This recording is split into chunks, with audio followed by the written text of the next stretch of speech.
Good. I'm good. How are you? Great. So I'm going to give the stream just a few minutes, couple minutes to like warm up, get some more viewers here. We are live on YouTube on the Meredith Marsh YouTube channel, and I'm here with Darren Meredith. We're not related. My first name, his last name, just in case anybody is confused. I get so confused all the time about it. So we're live on YouTube, and we're live inside of the Thriving Side Hustle Video Content Creators Facebook group. And we're doing this via Restream, which is new for me. So we're doing it. So for anyone who is watching the replay, let us know in the comments that you are here watching the replay. I always like to go back and just make sure that I catch up on any comments that came in after the stream was over. But today we are talking about tips for when you are just starting out on YouTube. And I brought in Darren over here this direction. Because Darren has been doing YouTube for how long? How long have you been doing it? I did my first video in 2017 on my travel channel where I sat on a Satsuma. Accidentally, might I add. You did what? Say that again? I accidentally sat on a Satsuma when I did my first video, and I kept it in there because I didn't know how to edit it properly or anything else like that. I don't even know what you said. Like, what is that? Satsuma, small orange. Okay. I'm like, it was purely accidental. Do I not know what he's talking about, or just not understand what he's talking about? That wasn't the title of the video at all. So you had a travel channel, and now you have another channel that you have started, which is what is that one about? So that one's about, I do a lot of Canva tutorials and helping people with their graphic design, understanding how to create better graphic design in Canva, and some of the tips and tricks and workarounds that people might not be aware about in Canva. So I do, that's what I like to do, and help as many people as I can to create better content. Awesome. So I put a link in the description of this video to your Canva channel, which is just called Darren Meredith, right? Is that the title of it? Yeah, it is just called Darren Meredith. Yeah. So I put a link down there. So if you guys need Canva graphic design help, Darren is the guy for that, for sure. So when did you start that channel? So I started that channel, I think it was at the start of, I keep forgetting what year we're in right now. It's 2021. I started that at the beginning of 2019 and didn't really do too much about it. I was still at that time focused on my travel channel. I was still traveling quite a bit there. And then at the beginning of last year, before all the craziness happened, I thought that I want to focus on my personal channel, if you like to call it that. And I didn't know what I wanted to focus that on. What I did know is that I wanted to help people. I wasn't sure exactly how or what kind of area that was going to be in. And what I then decided was, at the beginning, I was kind of thinking, well, what did I used to do when I was working in corporate life? And that was kind of helping people kind of realize how to better time manage their tasks and things like that. Mm-hmm. And it's doing that on YouTube was such a big kind of like broad area, and there's so many people doing that kind of thing and a lot of big names doing that kind of thing as well, that I was kind of finding it a little bit tough as to what to do. So I struggled for quite a bit of time on that side of things.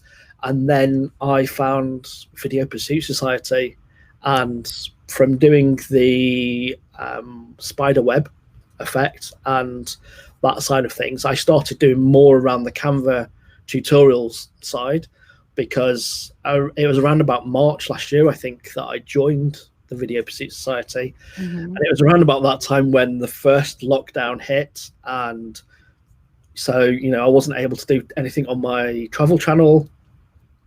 And I thought, right, well, what am I going to be able to do? And I had used Canva quite a bit on my travel channel side. And from what I'd learned on that, I thought, actually, I can use that knowledge to kind of like help others that might not know exactly what I do, because you can be, as I think the saying is you can become an expert if you know something one step ahead of what you're teaching somebody. So, I kind of thought, right, well, I like to teach people how to do things and helping. So I started doing a few Canva tutorials on there, and they kind of started snowballing, really. Probably, I'd say, after a couple of months, I started to see kind of like a bit of an uptake as to the number of people that were coming to my channel and watching my tutorials. And from there, I then kind of thought, well, how can I grow this further? And it was from there I then, I think at the time I probably only had a few hundred subscribers on my channel, but I reached out to Canva, and they had the Canva Certified Creatives program that's currently, it is closed, unfortunately, to any new applicants because they're reviewing the actual process at the moment. But I then became a Canva Certified Creative and started getting more involved with the Canva community. And I've seen my channel grow to just over 800 subscribers now. And Nice. hopefully when we hit the 1 year anniversary of when I joined Video Pursuit Society, it would be so nice to be able to say, yes, 1,000 subscribers within that first year. So that's kind of like the story of how I've done it. And hey to everybody in the chat. I can see it up there at the side. Yeah, we have Stacy. Stacy's in the Video Pursuit Society. Carrie's here. David is here. David asked a question in the chat that made me laugh before we even went live. Yeah. And it's funny because I don't even really have an answer for you, David, but he wanted to know, I've been live streaming for a month. What is the number 2 thing that I need to know? Everyone asks about number 1.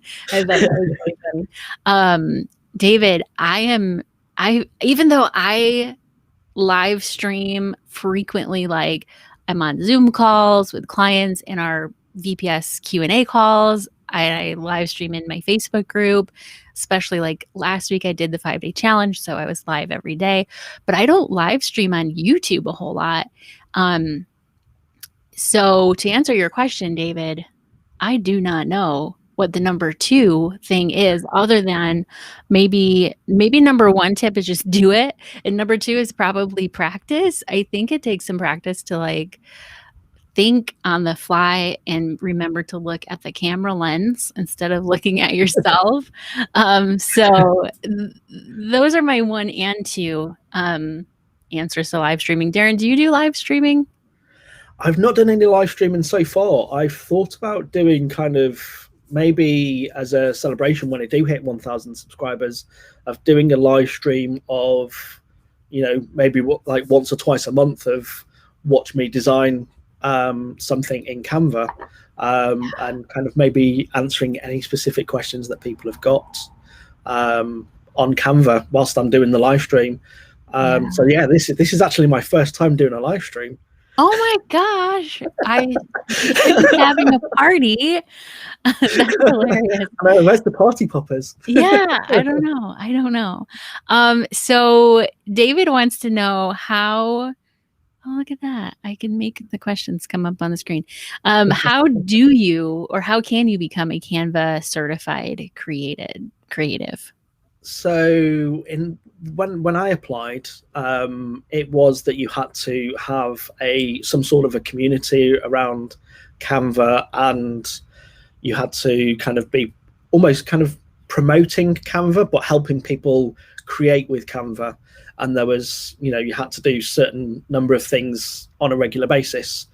The application for becoming a Canva certified creative is currently closed because they're changing the process on that. So what I would say is follow, and keep an eye on their website.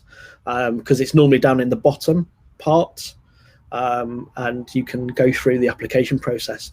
I don't know what it's going to be, but I know that they're going to be looking for probably that kind of thing, as that's what was there before. They're going to be wanting people that are going to be, creating regular content and helping the Canva community, I'd say. That's cool. So hopefully that helps. So at what point did you, do you think having an audience on YouTube helped you with your application to become a Canva certified creative? 100%, yes. Really? That's because having my YouTube channel, that's the only place that I have an audience or any kind of community at the moment. So starting my YouTube channel and creating those tutorials definitely helped that process. Yeah. I've thought about having a Facebook group, but just with other things, I'm not sure whether that's something that I would do. Maybe it's something that I will do in the future. Who knows? I'm laughing because I don't know what Facebook is going to be in the future. And I kind of feel like you don't worry about being on Facebook in the future. No. There's other places. There's so many places that you can reach an audience now. And yeah. Like I say, there's already a big Canva community in Facebook groups, and being a Canva certified creative, I get to post my YouTube videos or links to my YouTube videos that answer people's questions. So that's one of the benefits that I found, and has probably helped a little bit towards growing my subscriber count, really. That and posting regularly and following all your great advice. So how many subscribers did you have when you applied? Because I'm curious, because I think it's really easy to assume that in order to gain any kind of authority or expertness in a space, you have to have a ton of subscribers on your YouTube channel, or you have to have a ton of followers on other platforms. But you're sitting here with you just crossed over 800 subscribers, and you've been a Canva certified creative for a couple of months now. How many subscribers did you have when you got into that program? It was definitely less than 300 subscribers. And I think it helped that a couple of my videos had gained quite good traction on there. They'd had, a good couple of thousand, maybe kind of views and things like that. And since then, I've also created videos for them on their channel as well. So, right. But yeah, it was definitely less than 300. So I think, look at the quality of the videos that I was doing back then, probably not as brilliant as I probably could have done. I'm hoping that they've been improving over time. But it was a lot of my videos back then answered a lot of simple questions that people were having around Canva. So I think they looked at that and saw that I was there to help the community as a whole. Yeah. And that's why I probably got accepted. Yeah. If anyone has any questions in the chat for Darren or I, if you're just starting out on YouTube, not sure how to get started, I see that Jessica is here. Jessica is a new member of the Video Pursuit Society. Hey, Jessica. And just drop them in the chat.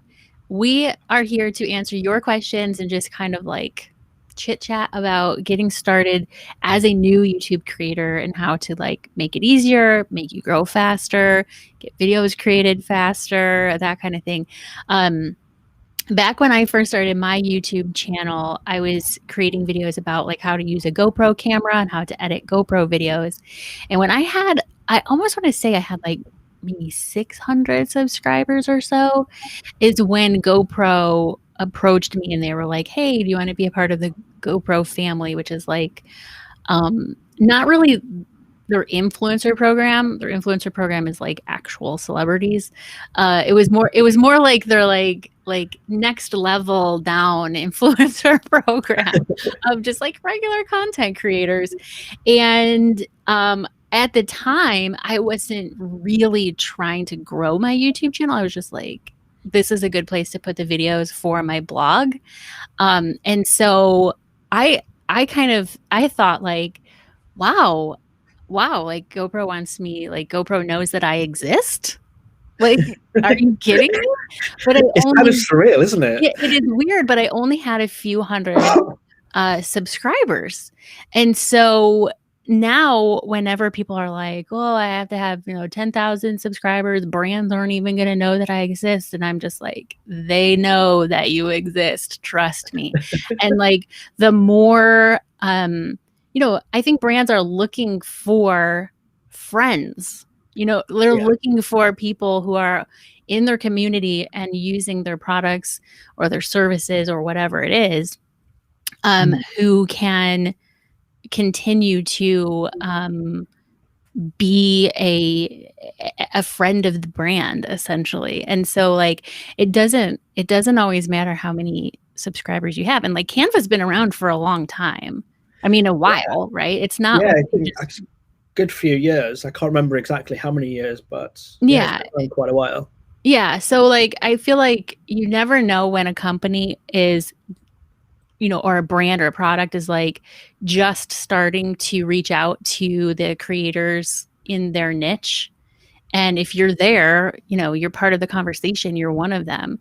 That's actually something I shared inside of the Video Pursuit Society Facebook group the other day. There were a couple people that were overwhelmed with all of the taking what they did in their spiderweb effect during the challenge and actually putting it into the keyword research tools. And they were overwhelmed with, like, it's the keyword research tools are telling me I shouldn't be creating these videos. This is a bad topic. Don't do it. Like, and and so what I said was, it's now I don't even know what I said. It's you're not competing with competitors on YouTube. You're just joining the conversation. And so when you go to, you do search for your keywords and you see a bunch of videos and you're like, well, there's already videos on these topics. Well, of course there is. This is YouTube. Of course there's videos on these topics. If you've got a unique video on YouTube, you're unique in yourself, probably. Right. So it's not about making a video that hasn't been created yet or on a topic that hasn't been covered yet. It's about bringing your perspective, your viewpoint, your expertise, your experience to your ideal audience and just joining that conversation, and which is exactly what you did to, get Canva's attention. It's what I did to get GoPro's attention way back in the day. So it's just kind of interesting to hear. You don't have to have 1 million subscribers to start getting the attention of brands and products and stuff like that. Definitely not. I think it's good to have a small audience as well, because you come across as more genuine, which is fantastic. I see Carrie's got a question there. Well, Carrie said, I literally just got off the phone with a client looking for people to review their microphones. That's awesome. That is awesome. Awesome. If it was Rode, give them my name, please. Okay. give them Meredith's name last and my name first. And then just get my name. Yeah. So let me see. So Jessica has a question. So Jessica is actually a new member of the Video Pursuit Society. So if I got into something because of another YouTuber, is it weird to link to them in my own video description? Will it send viewers to them instead, or should I not worry if that got cut off? Oh, if I'm going to be different enough from them. If you got into something like, do you mean you got into a product or something? Is that what you mean? Linking to other people's channels in your description, I think is a really courteous thing to do. especially if you're referencing that channel, like, you know, oh, I learned how to do Canva from this guy named Darren. I'll put a link to his channel down in the description, you know. Does it send viewers to their channel? I mean, it's not, I wouldn't worry about that. I would say, like, it is a courteous thing to do that if somebody's like, oh, I want to learn Canva, and they'll go down and click that link and go to Darren's channel. It doesn't like subtract from your channel, if that makes sense. If anything, what it does is tells YouTube that there is a connection between these two channels, which is a good thing, if there is a connection, right? So Jessica says, meaning I'm not copying them, but putting your own spin on it. Yeah, I think, yeah. What do you think about that, Darren? So if you're genuinely talking about another YouTuber, then I think that's good to link to their channel down below, because it kind of, you know, points back to them. As long as you're not kind of saying anything bad about them, you never know, that YouTuber might see what you've done and then reach out back to you and kind of want to do some kind of collaboration. I think I saw it recently on one of Peter McKinnon's videos, and someone had done a rap song about him, and then he's kind of like reached back out to him, and they're doing this whole kind of like meeting up once they can meet up and that kind of thing.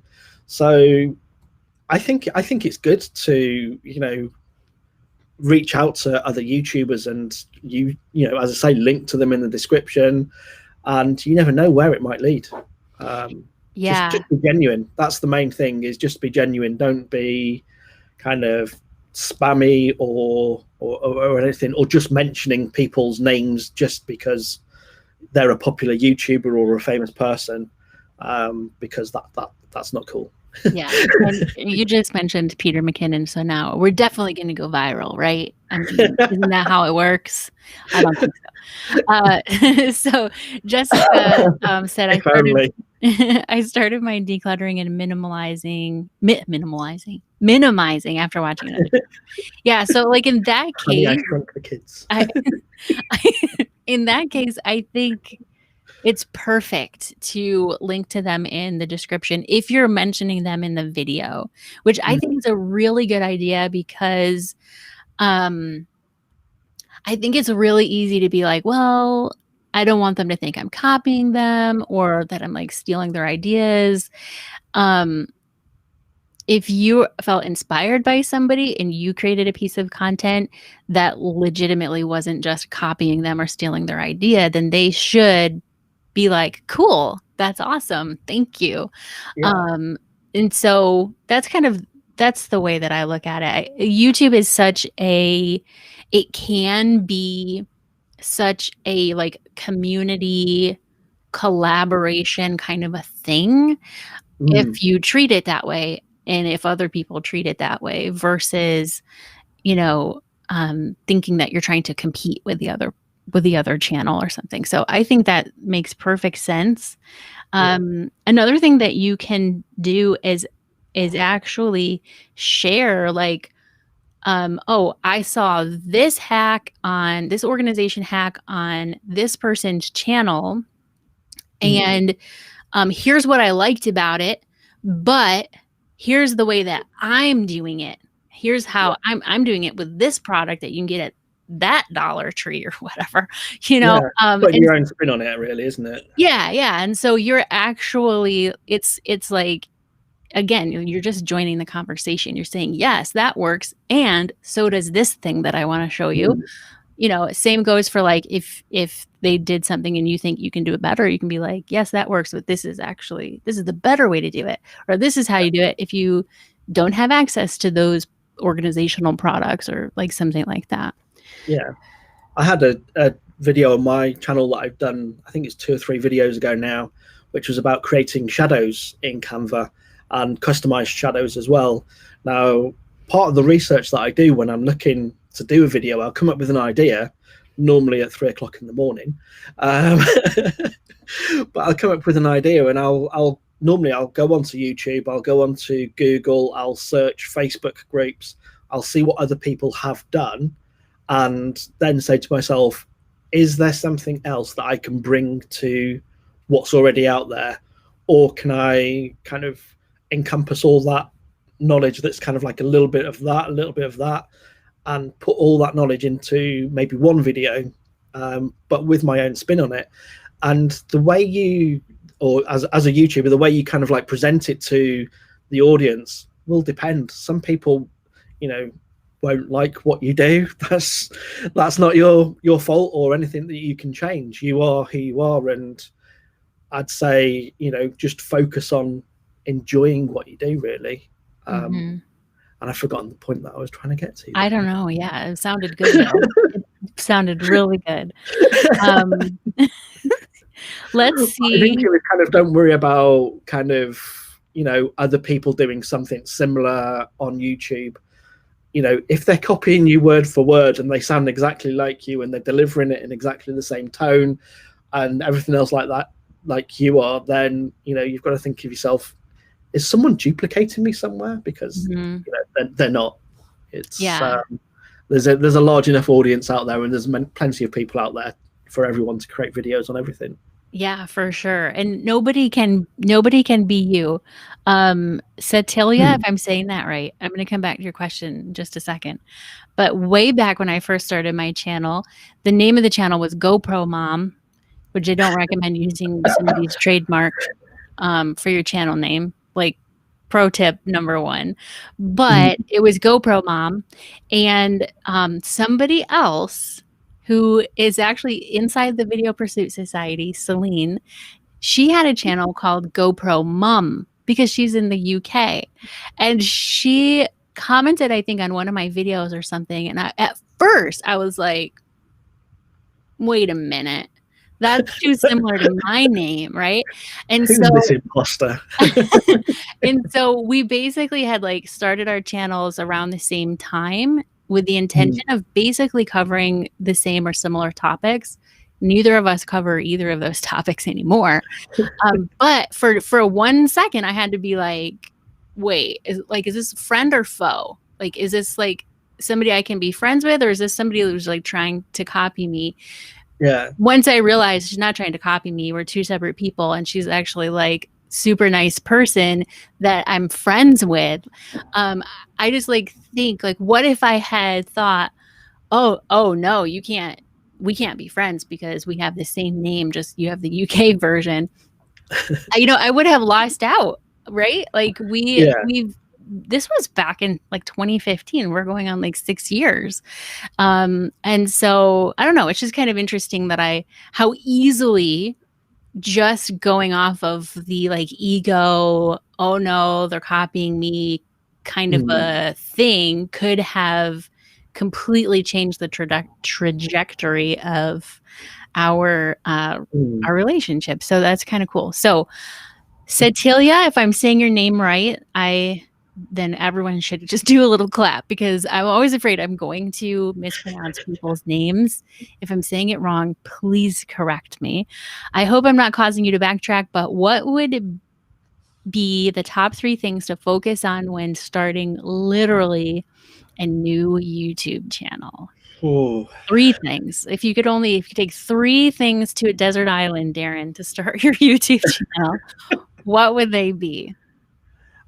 For a start, I wouldn't be worrying about gear, because I think you can start a YouTube channel, and many people do start a YouTube channel using just their mobile phone or their point and shoot camera.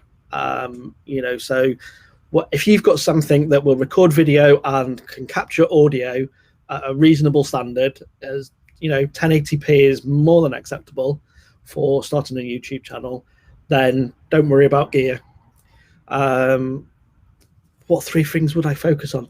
I'd focus first on figuring out what it is that I want to do on YouTube, whether I want to entertain, educate, and there's a third one and I can't think of what it is. But what kind of YouTube I want to create. And then I would say number 2 would be what's my spin going to be on that, and how can I come up with as many names as possible, or not names for the channel, but titles of video. How many videos do I think I can create around that subject? So I would kind of look at that. I'd then create my first video and put it out there and see what happens. And the third thing, I would just, keep being persistent, produce something on a regular basis, whether that's once a week, once every 2 weeks, just be consistent, because you never know when that first video is going to take off. Yeah, that's really good advice. I would say, I will tell you that the first thing that I did, which first of all, I was just trying to be a blogger. I wasn't trying to be a YouTuber. I'm not an on-camera person, believe it or not. I'm not. I never was. Right? I would never volunteer to be on stage or anything. And so I just wanted to start a blog so that I could just work at home in my pajamas and just type on the keyboard. There's more to blogging than that, I discovered.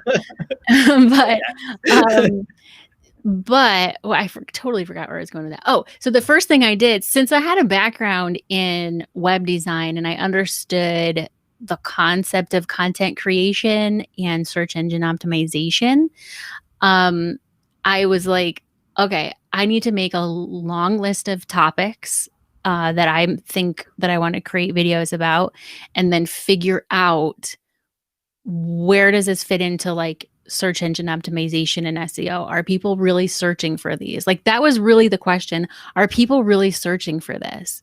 And it was tricky for me because I started out, I wanted to help people create family videos or videos as a hobby. And by decent videos, because I saw people, okay. I have a friend who videoed her daughter's ballet recital and put the entire thing on Facebook for her friends and family to see. And I just remember thinking,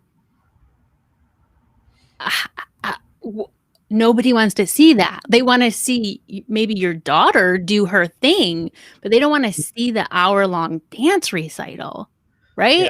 So it made me think, what are we doing with our lives if we're just videotaping things on our phone and just dumping them on Facebook and just trusting that those memories are going to be there in the future. Right. And so that's kind of what sparked that whole thing. But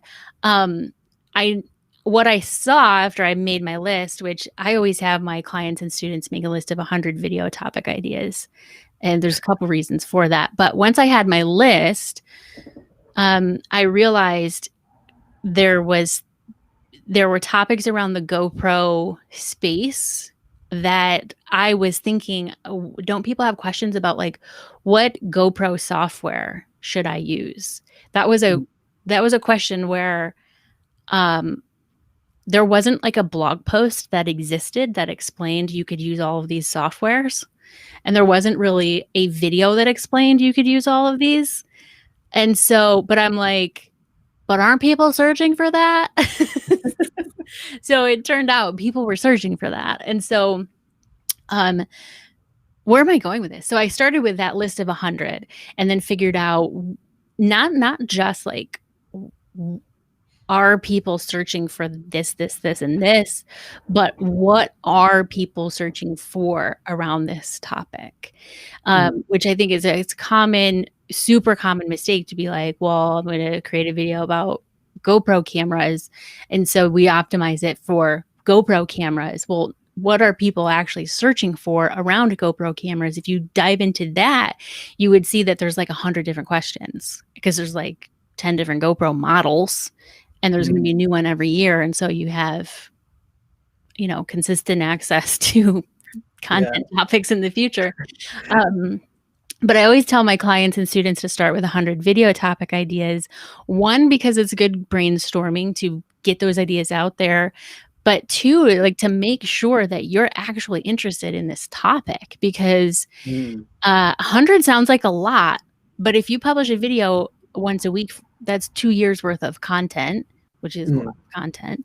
But the thing is, if you get to like 10 or 15 and you're like bored, or you run out of ideas, or you're like, I'm really sick of making this list, then that's your signal that you should be looking at a different niche. You're not really as interested in this as you thought you might have been.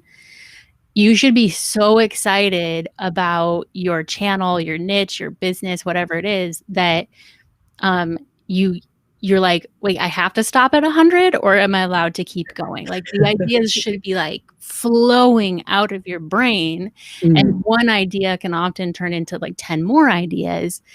And so that would be the first thing that I would say, is make a list of 100 video topic ideas, and then figure out from there which of those ideas are the most viable. Like what's trending, what's new. If you're creating a channel around something where you're using a software or a product that there's like new versions of that coming out, then think about that. Like be the first person to create a how-to series on how to use this new version of this new product. That's a really, I feel like, one of the easiest ways to get views on your channel with a brand new channel is just be the first person. And you probably won't be like the first person, but you know what I mean? Like you'll be in the first tranche of people. Out of 1 million people, be the first 1,000 person, you know, to create a video about this new thing. What else? That was 2. My third tip, like Darren said, gear does not really matter. You can use your phone. If you, here's a good tip. If you're going to use your phone or your webcam or something, make sure you have good lighting and good audio. So you don't have to invest in good lighting and good audio, but sit in front of your window. Like when you're using a camera, like a webcam or even a phone, where like the lenses they're obviously like not that advanced. They're not as advanced as like a nice camera lens. And so the more light that you give those lenses to do their job, then the better you're going to look. Like the actual quality of the video image will look better, and you will actually look better. I follow this guy that he goes live on Facebook, and he uses a fake background, virtual background, but his lighting is really weird. So his background is really well lit because it's just it's just an image, you know, it's like a photo, but he looks green because he doesn't have like good lighting. And it's weird. I like look at it, I'm like, dude, like, should I tell him, like, get a box light or something? Stop using auto white balance. It's so weird. It's so weird. So anyways, good lighting, have good audio. I think if you are going to buy a piece of gear, it should be audio. It should be a microphone. Even like this microphone right here, I think is like $100. It's a podcasting mic. It's obviously going to be in your video because your face has to be in front of it. But there are other affordable, just like a lav mic that clips to your shirt or something. Even I think I've seen you use this one before as well. Yes, I do have that one. The Rode, what is it? The Rode Video Go? Rode Wireless Go, I think. Wireless Go? Yeah. Really good. Yeah, that works really, really well. One of the things that, like, sometimes with an iPhone, if you're like, well, I don't want it to be right up to my face, so I have to back up a little bit, but now you're further from the microphone that's on the phone. So you can get clip-on mics that plug into your phone, so that you can kind of like adjust your framing a little bit. So I hope that was a lot of tips. That was way more than 3. Stacy wants to know, can we talk about branding yourself, i.e. Meredith Marsh, versus a cute channel name? What cute channel name do you think I should give myself? That's a good question. I mean, had you thought about calling your channel something other than Darren Meredith? Yeah, so my travel channel is iZog Adventure, which is stemmed from it being kind of like adventure. We go out and travel in our converted van, and the iZog part was kind of from the days where, do you remember like iCarly and all the rest of the everything had an I before it, including obviously the iPhone. And the Zog is just kind of like a nickname that I had from childhood, and so it kind of made sense to me to have that name, because it was about, you know, me going out on adventures. And then when I thought about my second channel, and I think you covered this off earlier on, where you don't want to make, or you want to make sure that you're not infringing on any kind of like copyright names like GoPro or Canva or anything else like that. There's strict rules that a lot of brands have around you using their name. Because I asked them when I became a Canva certified creative, I asked them whether I could have a channel name or a website that was just thecanvaguy.com. And they said no chance whatsoever. And they're clamping down quite heavily, from what I've seen, on people that use their brand name. You know, and I think that's going to be tougher. But I think, so if you are not sure of what name to use, have your name. If your name's, you know, fairly unique, easy to say, then that's quite good. That's one of the things that I think that is important to look for when branding your channel name is it something that's easy to say, easy to spell? If you tell people your channel name in the street, and they're asking you, sorry, how do you spell that? Or, you know, don't have quirky spellings of things as well, I'd say, because that's, you know, people can go to the wrong channel. You might have put a Z in there instead of an S in there. I'm looking at you, America. And America is saying, what the heck is a Z? Sorry, a Z. But even kind of like, even over here, people change, you know, what it sounds like photo with an F, and things like that. Then unless your brand's well known, then they might go to a different brand, or it might sound like a brand name but be spelt differently. You know, you've just got to kind of be careful on that side of things. And for my Canva channel, I chose to use my name because I felt that it wasn't just the Canva stuff that I wanted to. I didn't want to be branded as a person that uses a particular software. I wanted to have the option of choosing or developing what I wanted to do on my channel. So as I said earlier, is that when I first started, I was doing a lot of kind of like personal growth, kind of like how to, you know, meet targets in business and that kind of thing. And it's, you know, if I'd have stuck with that and I'd have given my channel name something that was around about that at the beginning, I'd have, you know, probably been stuck with that, or had to find a way to change my channel name in the future. And you can change your channel name, but, you know, that then comes down to a whole level of rebranding. What about yourself? I mean, you've gone from VidPro Mom to Meredith Marsh. So. Well, I went from GoPro Mom to VidPro Mom to Meredith Marsh. So when I first started, I thought I'll use GoPro in my channel name and all my social media handles so that people know what my content is about, which I wish I first of all, I knew that it was a trademark. I know what trademark infringement is. I can't play stupid there. Like, I knew. So I don't know what my line of thinking was in thinking that would be an okay thing to do. And I also knew that I didn't only just want to cover GoPro content, but for some reason I thought GoPro Mom is a good channel name. And so about 4 months or so into it. So when we first, I don't know, 20 minutes ago or so, I was explaining that when my channel only had a few hundred subscribers, GoPro contacted me to be part of their GoPro family.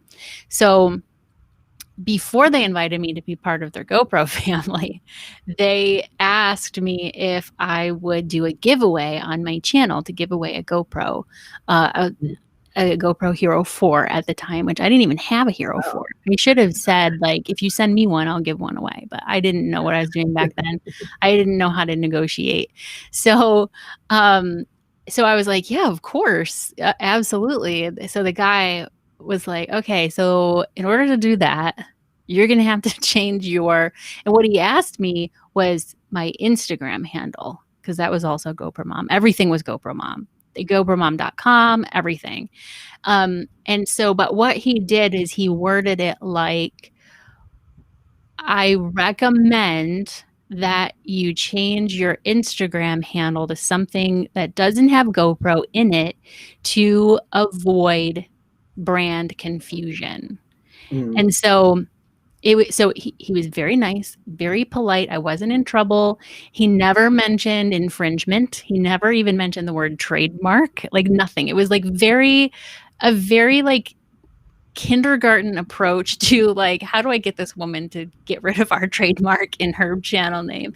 And so I was like, oh, okay, sure. My first question was, why just on Instagram? And he said, we're just cracking down on Instagram right now. Because I was like, my blog, my YouTube channel, my Twitter, everything else is. So I changed it to VidPro Mom because I still wanted it to be recognizable. So anyone who already was in my audience or recognized the name GoPro Mom, I wanted them to recognize, like, oh yeah, that's the GoPro Mom lady. So it needed to have that same like ring to it. So it's like VidPro Mom. And at first I thought, that sounds like the dumbest word ever. Like, what does that even mean? But I decided that if you look at brand names, like brands are completely made up words. That's how they become a brand. They can trademark it because it doesn't exist anywhere else. You know, it's not like a word you can look up in the dictionary. And brands make up words all the time and then call it the brand. Everything is made up. So I'm like, whatever, we'll just make it up. So it was VidPro Mom for a long time. And then I just felt like I needed it to be Meredith Marsh.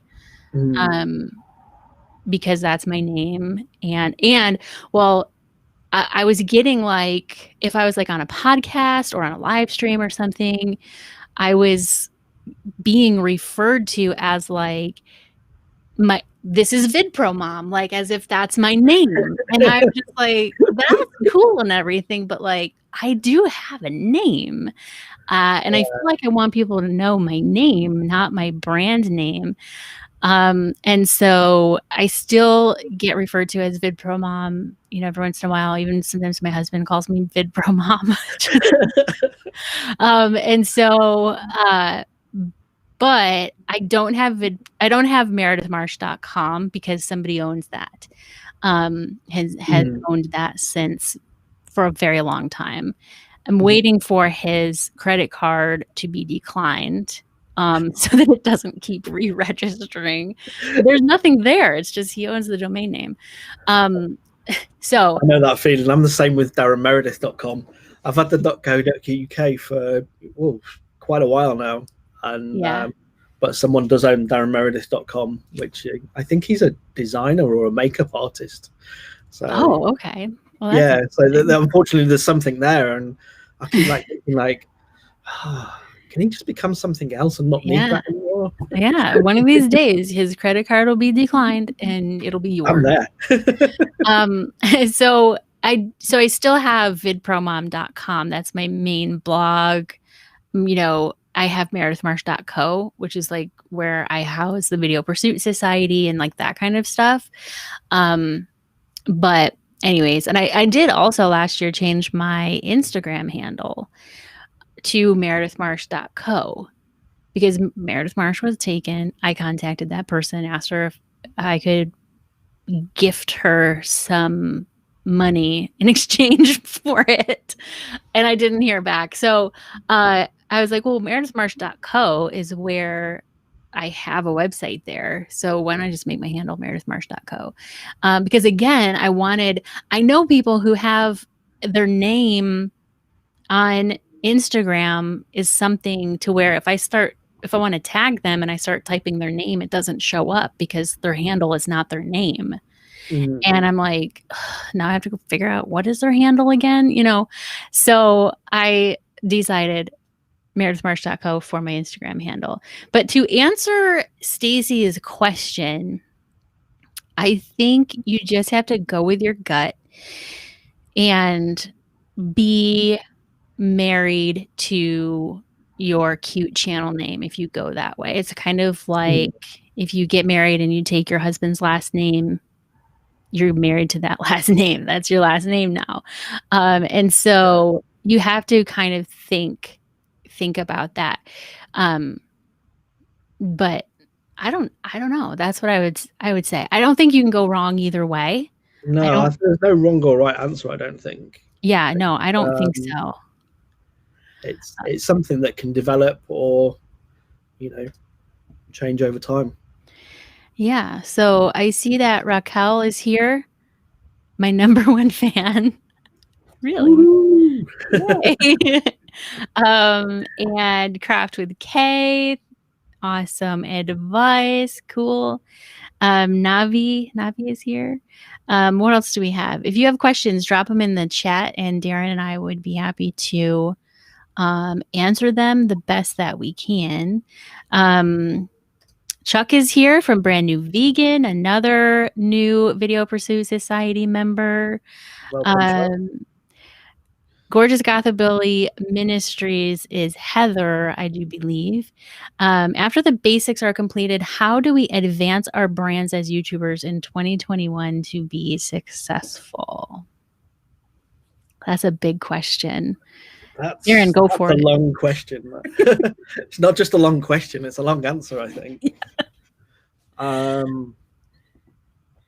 Yeah. I would say consistency. Being what's the word I'm looking for? Being committed to uploading every week, no matter what. That's what I did my first year. I was kind of like, I don't know what I'm doing on YouTube. I just want to be a blogger. But I felt like just knowing my personality, if I gave myself permission to like stop after 3 months when I got tired and didn't feel like showing up, that this was not going to work. So I gave myself a year and said like, okay, just do a video, do a blog post every week for a year and see what happens. And by the end of the first year, I had 2,000 subscribers. And by the time that end of the year came, I realized like, oh, YouTube is a thing that people do. And this is like part of building a brand and a business and making money online. Because when I first started, I was just like, this is a good place to put my videos. And so being consistent and really, I think one of the things that I would say too is making your audience or your ideal audience and what they need, what they want, more important than what you want. Mm-hmm. So like, I see this all the time. Like these are the topics I want to talk about on my channel. Okay. What does your audience need to hear from you on your channel? And this is something I struggle with all the time too. And so I think at some point you have to think about who you're really creating your content for, and what did they need, what did they want, what can you tell them or what can you create for them that's going to be of service to them, you know, for whatever your goal is of why you're even here on YouTube, versus, oh, I feel like creating videos on X, Y, and Z. Or, you know, even I see a lot like, well, I want to do crafting and archery.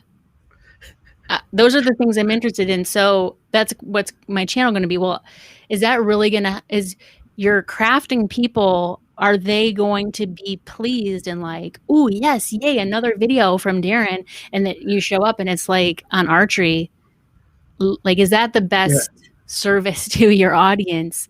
Probably not, unless there's some way that you can possibly combine them. Maybe there is. I don't know. Yeah. What do you think? I think for that kind of thing, you've got to kind of think about being maybe just a general vlogger, but that's so hard to, I mean, it's not impossible to become a general vlogger, but I think even people we perceive to be general vloggers, they still have a kind of like a direction as to where they're going. So a lot of people think like Peter McKinnon, for example, we talked about him earlier on. We think about him as, you know, he's, you know, generally a bit of a vlogger, but he also does, most of his focus is on videography and photography. So he's still, you know, when he does the travel kind of like vlogs, he does those, but he's still focused on doing video and photography. And other, you know, other vloggers, they still have a kind of focus on what they're doing. Like so there's still like a core audience that they're like trying to serve. Right. I saw Peter McKinnon speak at Vid Summit in 2018, and like I had watched his videos. Of course, I knew who he was, watched his videos, all that stuff, and I was like, yeah, okay, that's cool. Like he's really good on camera. He's really good at editing. He's a really good storyteller, and I assumed that him being on stage and speaking on stage would be like an unedited version of Peter McKinnon, like that he somehow wouldn't be as entertaining or yeah, I don't know, as entertaining.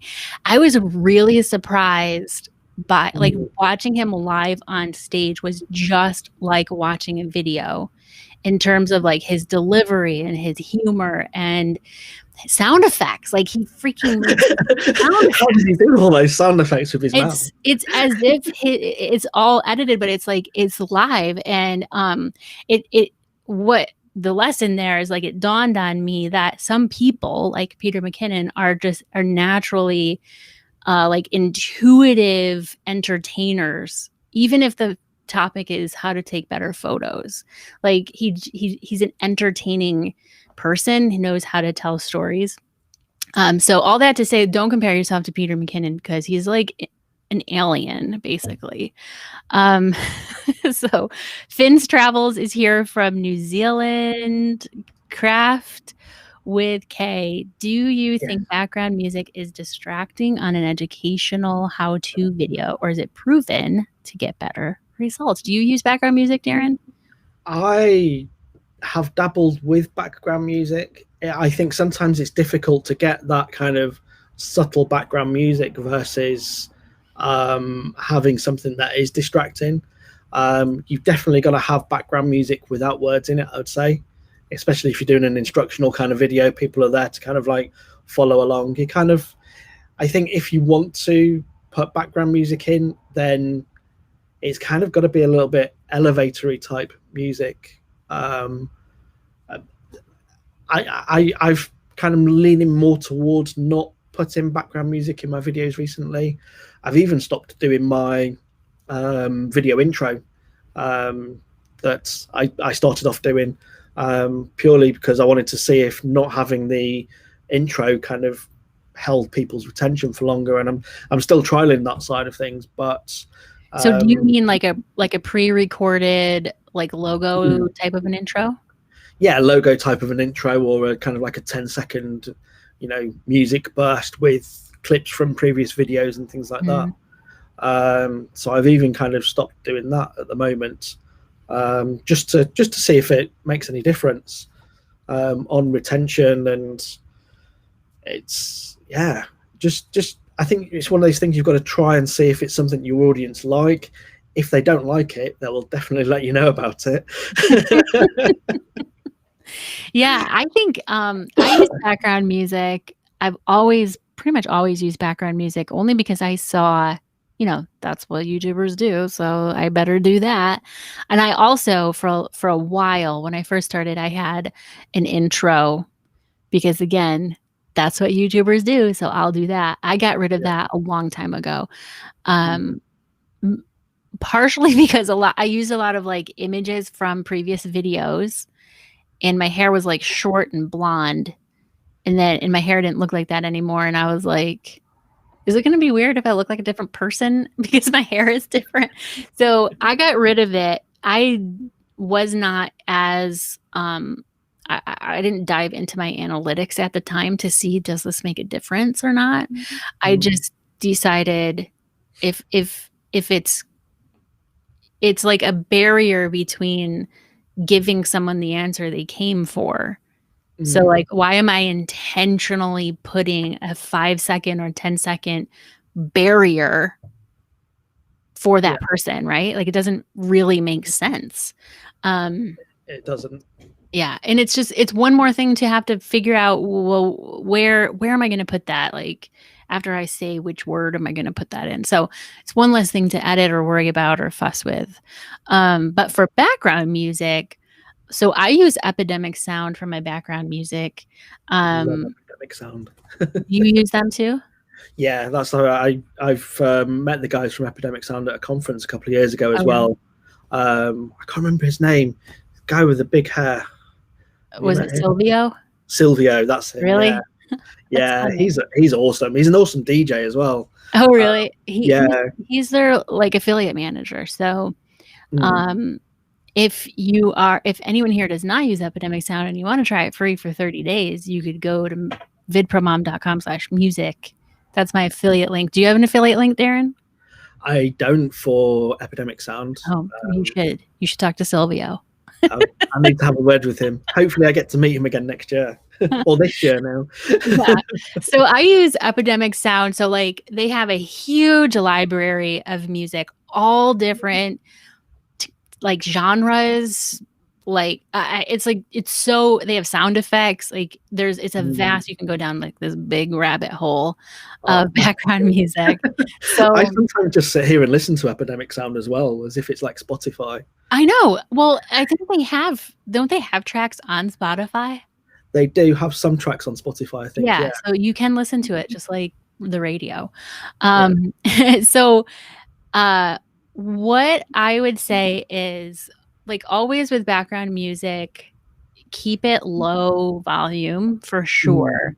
So like if you feel like it's distracting, it might just be that the volume is too loud, right? And so the music should be there to help tell a story or convey a message of some kind, rather than obviously distract from what is actually being said. So I think in this case, like creating videos is like an art form. It's like one part art, one part science. This is where the art comes in, I think, of like, what do you prefer? And is it going to slow you down? Like, you could spend an hour on every video just figuring out what background music to put in and where to put it and mess with the volume. Do you have an extra hour to edit your YouTube videos every week? No. So you could just say, right, forget the background music. Or when I first started, I used the same background track in the beginning of the videos and then let it fade out. And I think I might have had a background track on the end, but it was always the same because I didn't have time to mess with it. I wanted the background music there, but I didn't have time to think about background music because it can be time consuming to go down that rabbit hole. So that's what I would say. If you, so I am in a membership program with a guy named Jeff Barch. Story Greenlight is his channel. And he he's like a Hollywood video editor. He like edits like Yeah. real Hollywood things. He's legit as can be. And he teaches us a lot about like the art of storytelling in your YouTube videos. And so I've learned a lot about music through the lens of telling a story. And like we could go down a whole other rabbit hole on how do you tell a story in a how-to tutorial video. And like if you figure out that, then please let me know, because it's tricky. It's like a little bit of a different dynamic. But if you're doing any kind of story type telling, does that make sense? Yeah, Not makes really. sense. Yeah. Then Makes I sense think to me. music can play an important role. Even like a real quick music hack is like, how do you want people to feel when they're watching your video? That should dictate the music that you select. Do you want them to feel happy? Or, you know, if you're talking about something frustrating, do you want them to feel frustrated? Yes, you do, because you're going to give them the solution later on in your video. So you want them to like be like, yeah, that is really confusing and frustrating. And music can help them feel that emotion. Yeah, he's really good, Jeff. He's his thing's the thing under the thing, if I remember. The thing under the thing, yes. The thing under the thing. Anybody watching this video right now, if you don't know what the thing under the thing is, go to Story Greenlight channel, and I'm going to try to find it. Story Greenlight. And he has a video about the thing under the thing. So smart and so if I could just like download everything in Jeff's brain and insert it into my videos. I just put it in the chat. I don't know if it's going to show up. I don't know if it then that would be amazing. So did it show up in the chat? I can't see it. Oh, you know. Yes, it has. It's just come up. It's just a slide. All right. So hopefully, Craft with K, I hope that was helpful. And let's see, what else do we have? I'm seriously considering not doing my intro either. I enjoy those things, but I guess not everyone thinks the same. Yeah, I mean, you can look at your analytics and see, do people leave because they're like, boring intro? You know, you can see if it happens. You can see them drop off in your analytics. And another thing too is like, if you want your channel to be bingeable, if you really want people to watch one video after another, after a while, the intro is like, come on, like, can we please just skip it? If you guys ever listen to like podcasts and they have ads, I always skip the ads because I know that they're like 30 seconds or 60 seconds or 90 seconds. I always hit the 30-second skip button. Yeah. And people could be doing that on your videos too, actually. So I don't know. It's up to you. Test it. That's always the answer. Every video you upload is a test. It's something you're learning something new, and yeah, it's a journey. Yeah. So Finn's Travels says -23 decibels is best level for background music. I would say that sounds about right to me. Sometimes it depends on the track, because some of the tracks are a little bit louder, or like the beat is a little more like beat-ish. Yeah. So sometimes it depends, but yeah, -23 decibels sounds about right. All right, so we're gonna sign off here. Any last questions, drop them in the chat. Darren and I can check after we are off. Darren, where can people find your both of your channels and connect with you more? So it's youtube.com/Darren M. I think you put a link down below in the description, but also Izog Adventure. That's IZOG and then Adventure.